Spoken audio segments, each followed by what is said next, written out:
Well, hi there. It's Michael Turner with Classic Urban Homes. Little tips and tricks on the job site here. Today I want to talk about how to protect your outdoor patio, or your patio doors. Typically they go to the outside. In this case right here, we have a very large 20-foot span LaCantina pocket door system, 10 feet tall, 20 feet wide, and fantastic product. We love using these guys. But the thing is they get installed early on in the framing stage of the job site, and the trick is to keep them protected so where they don't get beat up, and they still work with a little 2-finger slide, open and closing them by the time the job is finished.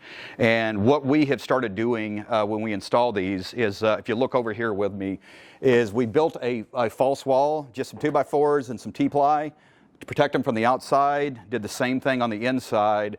And the jams are, the bottom track jam here is probably the thing that is most susceptible to damage on the job site. Because when you think about it, people are hauling material in and out, people are wheelbarrowing material in and out, and if you beat up that track, you basically have to take everything out to replace the track and start over.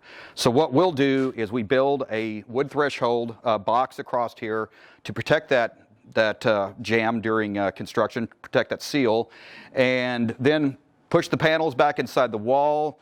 You know, we'll cut it, and just as, like I said, to me, I like the belt and suspenders approach. So if you'll pull in a little tight here, you can see the jam system we've got inside the wall. Great track system. It's sealed very well.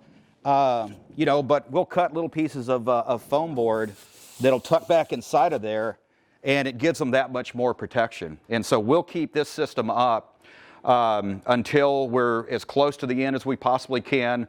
Then we'll drywall, we'll brick around it, and this will be one of the last areas that get finished out. So just a little tip and trick of what we like to do to protect our clients' investment with the nice products that they're putting in their house. Thank you.